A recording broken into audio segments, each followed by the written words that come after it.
दो दिन से अर्चना कुछ उदास सी लग रही थी। रसोई में चाय बनाते बनाते अर्चना कहीं दूर शून्य में ताकने लगी और चाय उबलकर पतीले से बाहर गिरने लगी। तभी पति मानव ने तुरंत आकर गैस बंद किया और अर्चना का हाथ थामकर बोले, अर्चना क्या हुआ है? कहाँ ध्यान है तुम्हारा? तबीयत तो ठीक है ना? अर्चना शक पकाई और गिरी हुई चाय को देखकर अचानक उसके आंसू निकल आए और बोली, मैं भी ना कुछ ठीक से नहीं करती। अरे अर्चना चलो, तुम मेरे साथ बाहर चलो, ये सब बाद में मैं कर दूंगा। ऐसा कहकर मानव ने अर्चना को सोफे पे बिठाया। अब बताओ क्या हुआ है? क्यों इतनी उदास हो और ये आंसू क्यों? बच्चे भी बता रहे थे कि कल भी दोपहर को तुमने खाना नहीं खाया। मानव ने पत्नी के आंसू पोंछते हुए पूछा। अर्चना मानव के गले लगकर सुबक सुबक कर रोने लगी। वह बोली, मानव 2 दिन बाद राखी है। 8 साल हो गए मानव, लेकिन सुधीर भैया ने मुझे माफ़ नहीं किया। हर साल एक आस रहती है कि इस बार भैया आएंगे, लेकिन हर बार मेरी राखी उनकी कलाई में नहीं सज पाती, बस डिब्बे में रखनी पड़ती है। ऐसा कहकर अर्चना भगवान के मंदिर में रखे सुनहरे डिब्बे को लेकर आई और मानव को दिखाने लगी। अर्चना मेरी मानो, इस बार तुम चली जाओ वहाँ। मैं जानता हूँ वह नहीं आएंगे। हमारे प्रेम विवाह को वह स्वीकार नहीं करेंगे। उन्होंने तुम्हारे लिए मुझसे बेहतर लड़का देखा और तुमने उनकी और घरवालों की मर्जी के खिलाफ मुझसे शादी की। तुम ही सोचो वह कैसे भूल सकते हैं। तुम ही इस बार चली जाओ ना। मानव ने समझाया, मानव जब मम्मी पापा ने हमें अपना लिया था तो भाई क्यों नहीं अपना सकते? ऐसा भी क्या गुस्सा? और रहा सवाल मेरे जाने का, तो जहाँ तुम्हारा मान ना हो वहाँ मैं क्यों जाऊँ?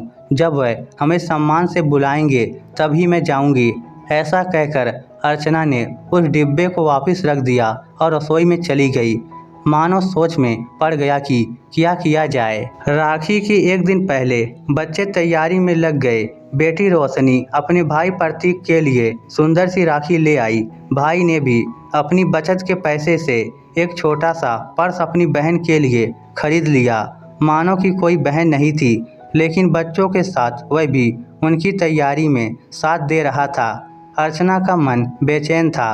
हर साल उसका यही हाल होता। कितनी बार फोन देखती, घर के गेट पर हुई हर दस्तक पर दौड़ कर जाती, घंटों तक अपनी खरीदी हुई राखी को देखती और फिर भगवान के पास बैठकर अपना दुख सुनाकर राखी को डिब्बे में रख देती। दोपहर में सब खाना खा लेते, लेकिन वह शाम तक भाई की राह देखती कि शायद भाई आ जाए, लेकिन भीगी पल के लिए बच्चों के साथ दिल बहला लेती। ऐसा ही कुछ हाल भाई के घर भी रहता। भाई सुधीर भी हर कुरियर को इसी आशा से खोलता कि शायद बहन की राखी आई हो। पत्नी भी बहुत समझाती कि बहन को फोन कर लो, उसके घर चले जाओ। आखिर माता पिता की मृत्यु के बाद एक बहन के लिए भाई का घर ही तो पीहर होता है। भाई की ये बेरुखी एक बहन कैसे सहन कर सकती है? सुधीर कहता, मैं क्यों जाऊं? वह छोटी है, मुझसे आकर बात नहीं कर सकती क्या? उसे भाई की चिंता तक नहीं। मानव के प्यार में अंधी होकर उसने भाई से रिश्ता तोड़ लिया। एक बार आकर कह देती कि भाई गुस्सा छोड़ दो, तो क्या मैं उसे माफ़ नहीं कर देता? उसे मेरी ज़रूरत नहीं तो मुझे भी नहीं। मेरी कलाई सूनी रहे, कैसे बर्दाश्त होता है उससे? मैं तो अपने फर्ज से कभी नहीं चूका।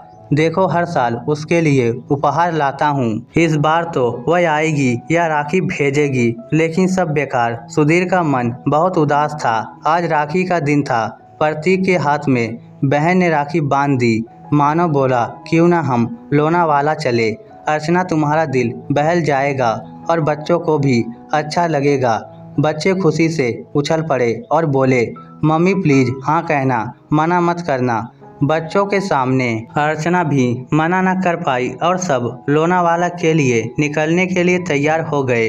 पुणे से लोनावाला की दूरी करीब 1.5 घंटे की ही थी। अर्चना खिड़की दरवाजे बंद करके जाने के लिए तैयार थी। अपने मंदिर में सर झुकाकर प्रार्थना की और घर के दरवाजे पर ताला लगाकर वह भी कार में बैठ गई। करीब 2 घंटे में वह एक अच्छे से रिजॉर्ट में पहुंच गए। बहुत सुंदर कमरा था, बड़ा सा स्विमिंग पूल था, बड़े बड़े पेड़, फूलों से सजा हुआ बगीचा, सब कुछ बहुत ही सुंदर।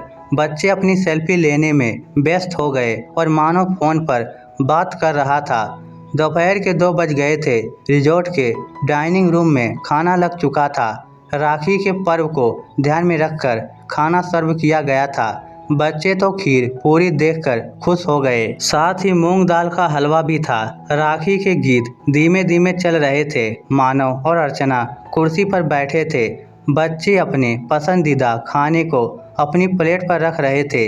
वेटर उनकी मदद कर रहा था। अर्चना का उदास चेहरा देख मानव बोला, अरे यहाँ हम एंजॉय करने आए हैं और तुम दुखी हो। ऐसा मत करो, खुश रहो ना। बेटे ने पापा से कहा, पापा आपका फ़ोन दीजिए ना, एक अच्छी सी फ़ोटो खींचता हूँ। मानव ने अपना फ़ोन दिया। बेटा बोला, सब स्माइल कीजिए। उसने तस्वीर खींची और मम्मी को दिखाते हुए बोला, मम्मी देखो कितनी अच्छी पिक है। बस ये अंकल बीच में आ गए। अर्चना ने तस्वीर देखी और देखते ही रह गई। हड़बड़ाकर खड़ी होकर पीछे देखा तो उसकी आंखें फिर से आंसुओं से भर गई, लेकिन इस बार ये आंसू खुशी के थे। बेटी बोली, मम्मी क्यों रो रही है? मानो मुस्कुराते हुए बोला, बेटा ये आपके सुधीर मामा हैं, जाओ जाकर पैर छूकर आशीर्वाद लो। मामा हमने तो आपकी फ़ोटो ही देखी थी, आपको पहचाना ही नहीं, बेटा बोला। मामा ने दोनों बच्चों को गले से लगा लिया और बहुत प्यार किया और बोले, हाँ तेरी मम्मी और मेरी कटी थी ना। बेटी बोली, आज आपकी दोस्ती हो गई ना। पीछे खड़ी सुधीर की पत्नी ने कहा, हाँ बच्चों आज सबकी बट्टी हो गई, वो भी पक्की वाली। अर्चना दौड़कर भाभी के गले लग गई। भाभी बोली, अर्चना अब जल्दी से भाई को राखी बांधो, इतने सालों का इंतजार खत्म करो। अर्चना ने फुर्ती से अपने पर्स से राखी निकाली जो वह घर से आते समय भगवान से ये कहकर लाई थी कि हे ईश्वर आज तो इस राखी को भाई की कलाई में सजने देना।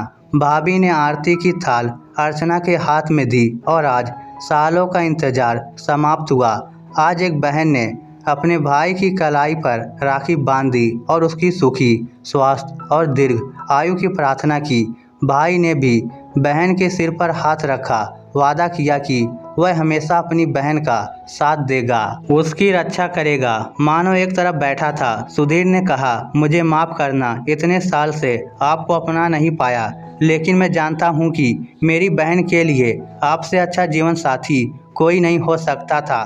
भाभी बोली, ये मानव जी का ही प्लान था, उन्होंने ही कल मुझसे मैसेज में कहा था कि लोनावाला में भाई बहन को मिलाया जा सकता है, इसलिए हम भी यहाँ पहुँच गए और आप सब भी। मानव बोला, भाई साहब आपका और अर्चना का रिश्ता तो खून का रिश्ता है, मेरी वजह से उसमें खटास आ गई थी, बस इसलिए इस बरस तो तय कर ही लिया था कि चाहे जो हो जाए आप दोनों को मिलवा कर रहूँगा।